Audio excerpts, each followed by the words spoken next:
I was so excited to chat with you about Zero Day. I remember when this series was first ordered, I was immediately intrigued by the concept Ooh. of it. And then by watching it, it has such thriller vibes, but also like you never know exactly what's going on at all times in the series. And that just had me hooked from start to finish. But first of all, for you, throughout your career, aside from 911 and a lot of Ron Rivers' American Horror story series, you've typically not done a ton of TV. So I want to know what a project like Zero Day drew you to want to be a part of it, considering you only dip your toe in TV here and there. Well, you're right. Previous to then, it was sort of maybe a guest here, there, and then sort of being in film took off. So it was wonderful, but started in theater. So I'm glad that times aren't as segmented as they used to Yeah. be, and that there's more fluidity between with actors going from film to television to theater, and such is the case that case in point, Robert De Niro. This is his first foray into the television genre, and it's wonderful because the writers are spectacular. He, of course, is legendary.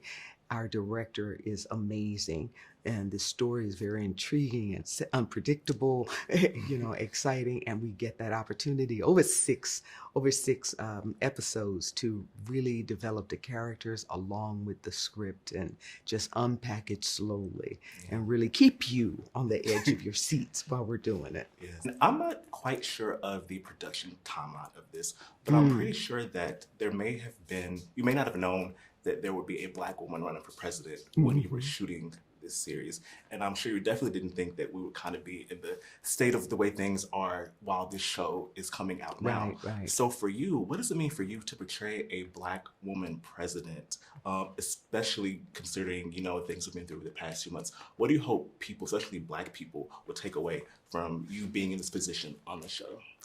Well, I think I hope that they'll see what is possible. What is possible, what is probable, what we're so close to, being a reality.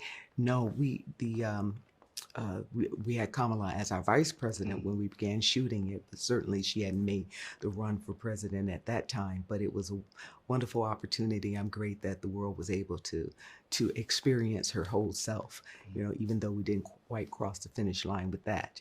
But it's timing is everything. You never know when you read the script and you sign on, say, yeah, I signed up to be president. And you just kind of make believe, Yeah. who knows if anything that has never happened, maybe life will imitate art one Yeah. day. Yeah. And it came very close to doing so in many of our minds. Yeah, I know people are gonna watch this series. They're gonna see it, and they're gonna be like, they're gonna still have that, image and hope, and art imitating life. Sometimes vice versa. And We can never abandon hope. We can never abandon hope. and thinking about what's on the script, your relationship with your father in the show played by Robert De Niro, because a lot of the context of what we see in their relationship are things that happened off screen. Yeah. So how did a lot of that inform where we meet them at in the beginning of the series? Yeah, it's kind of a tricky task because we meet everybody pretty much immediately. This terrible thing happens.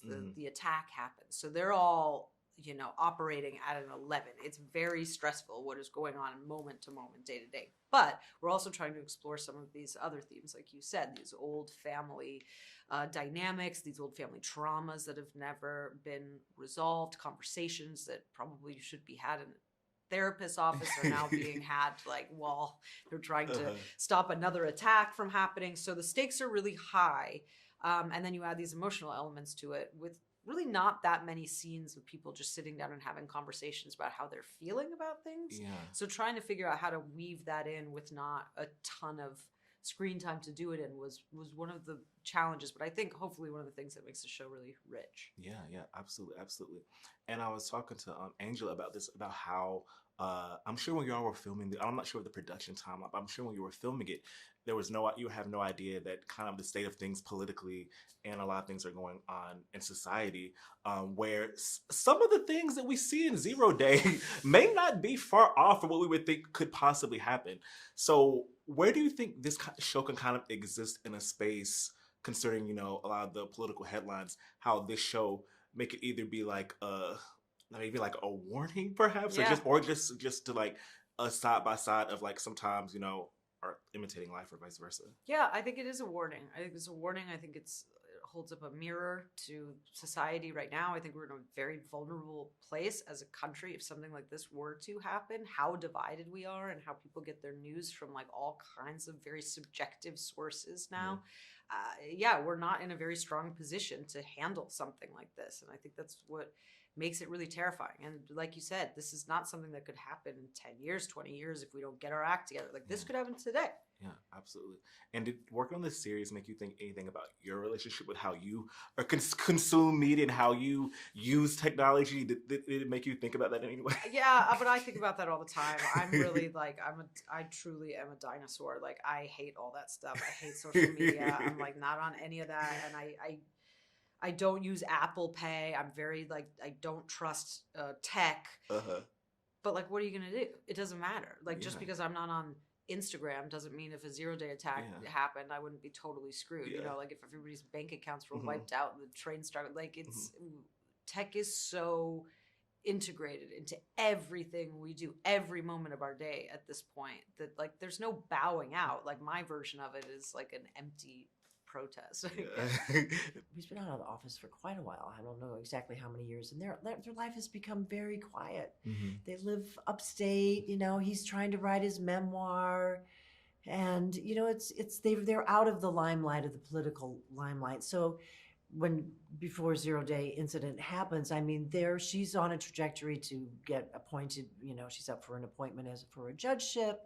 So they're in a more slowed down. So this 0-day happening changes the whole game. We had discussions, with Leslie Glatter, our wonderful director who directed all 6 episodes. And so I had a couple of sessions at least with Connie Britton and Leslie, and we talked about the relationship between these 2 women. And they were friends. They were very close for many years. And so it is a complex relationship, but also a lot of time has passed since one of the bigger fractures in their relationship, for lack of a better term. And so it makes it, so I would say it's not fresh wounds, but definitely scars. There's a lot of scar tissue. But I think that Sheila's, my character's point of view, is just always looking for what's best for her George, what makes the most sense, particularly since he seems to be going through kind of a mysterious phase that she's not quite sure what is happening with him. And so she wants to have the security of knowing that Valerie, who knows him better than anybody, knows him very well, more than anybody else who could be surrounding him for the commission.